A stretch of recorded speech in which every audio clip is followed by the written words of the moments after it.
knee drop. Just hold it level. And if you can get this ideal position, that's great.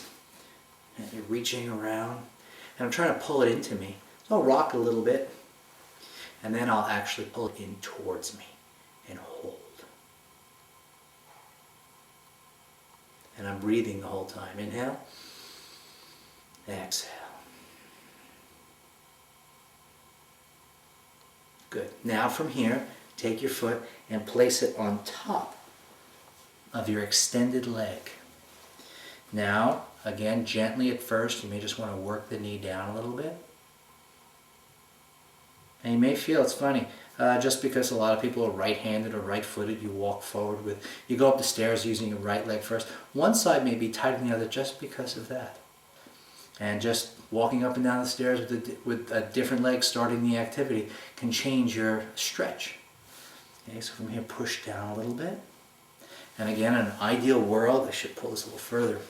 We want this to be as close as possible. All right, you don't want this falling off to the side so that the only thing that's keeping this foot on top of the thigh is the outer edge of the foot by the pinky. That's really of no value because when you try and get into the full lotus, the foot's going to slip out. So from here, try and have it up as close as you can. Now from here, reach up, inhale, exhale, come down as far as you can, and hold. Inhale, exhale. Inhale, exhale.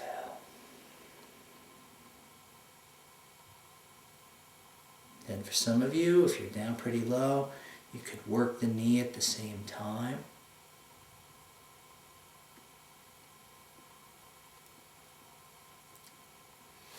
Or you can come down further. You'll feel stretch. It's funny, on this side I feel more stretch in my hamstring. On the other side I feel more stretch on the outside of my leg. Okay, so we're all going to feel it differently. Take a deep breath in. Exhale.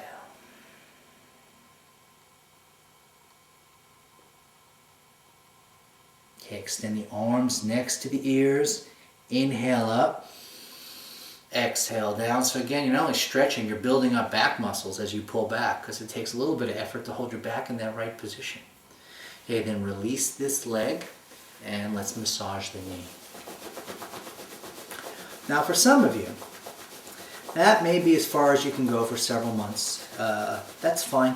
The knees are the weak spot that we need to work on for a lot of people. So if it takes a few months to even get into this position here, okay, don't be alarmed and don't be shocked. That's more normal than you would think. I've had very few people come into my classes and instantly get into the lotus position. It just doesn't happen.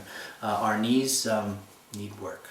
And that's probably because a couple of thousand years ago we stopped doing hard manual labor and started sitting more and more in chairs. Okay, so from here, okay, we're going to start going into the half lotus position. Okay, so what we're going to do, we'll start off with this foot. We're going to put this here and place this here. We want our legs, our lower legs, so that they're parallel with the floor. Okay, then from here, gently push the knee down.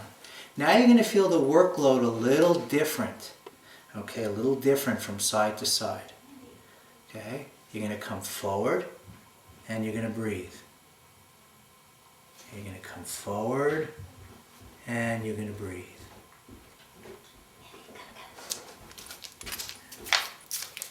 We have a visitor as he comes and goes. Okay, as I come forward, I'm holding the position and I'm breathing. And I feel it in the hip, in the knee. My lower legs are parallel with each other and 45 degrees. Okay, see how this is 45 degrees? This would be 90. If I come forward with a 90, I don't feel anything in the hip.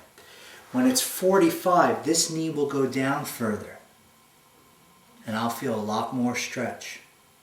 For some people, just sitting here, if you're very tight, this may be okay for a while. You may have to sit here to break through. If your back is very tight and you still want to work on this, sit against the wall so you can take out that tension that may be in your back from trying to sit upright and just work on pushing this knee down. And never, ever, ever force your knee to the floor. You will hurt something that will not easily repair. Notice that most of the times that I push, I gently ask it to go a little further. So I'm working in concert with what my muscles can give and how I'm going to guide it. If you were in my class and in my personal presence here, I would never thrust your foot down to the floor. I would ask it to give. And if there was this kind of resistance was pushing back, I would wait. And then you'd breathe and it would relax a little bit more. And relax. It's a feel that you get for your muscles that you will get over time as you stretch with the right intensity and the right effort. Okay, then from here, let's switch. Let's bring the other leg up in the half lotus position. My lower legs are parallel with each other. And again, I'm gently pushing if necessary and coming forward. And I just feel some gentle stretch. In fact, this is more of a preparation for the actual posture than that deep stretch that we got when your leg was out in front of you. So for a lot of people, this may actually be more relaxing to sit in.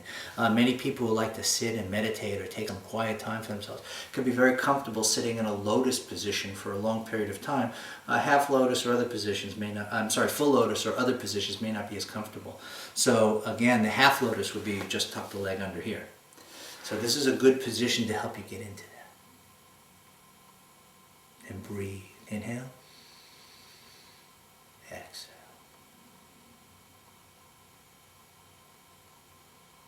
Now, come out of the position.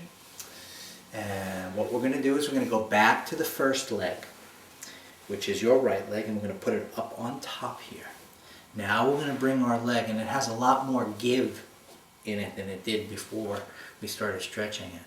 I'm going to take this lower leg, and I'm going to raise it up and pull it on top of the other one. Now, couple of things here. If you're about to pop out, don't try this yet. Okay? Go back to this and try this a little bit more. Okay, keep stretching, but if you can comfortably get your leg up a little higher than the lower leg, you can attempt the lotus position. Now, when I first started doing the lotus position, my feet would get cold, and if I held it long enough, like 20 minutes, they would turn blue. That was a lack of circulation. And what happens is that your blood vessels, when you're used to holding your legs straight, you stay in the position. I'm getting out of it to show you something. Your blood vessels are going this way, your arteries and veins bringing blood back and forth to your feet. Well, what do you think happens to those blood vessels when you bend the leg as much as you can and bend the other leg as much as you can and really crimp those blood vessels? Guess what? You have a lack of blood supply to your feet. But as you hold the position and relax into it, these blood vessels get used to being squeezed and the tension around the blood vessel starts to relax. My feet don't get cold and blue when I do lotus. Okay, I'm very comfortable in this position. But that may be a beginning stage for some people until you can figure out not only how to stretch the muscles, but also how to relax them. Now the next exercise, if you're comfortable like this, is to come forward like so, and breathe, of course. If you could bring your hands down. Now, as you come forward, it's going to be increasing the stretch on the knees, but for some of you, it may be increasing the pressure of the outside of your ankle pushing into this leg, and you might want to back off and just hold it for a while before you proceed. But if you're comfortable, you can come down pretty far, just feeling the stretch. So here you're stretching the back, you're stretching the knees. And as your legs learn how to relax, okay, the blood starts to flow. You start getting some of the deeper health benefits of doing the lotus position. Take a deep breath in. Exhale. All the lower organs can benefit from increased blood supply from doing the lotus position. Inhale. Exhale.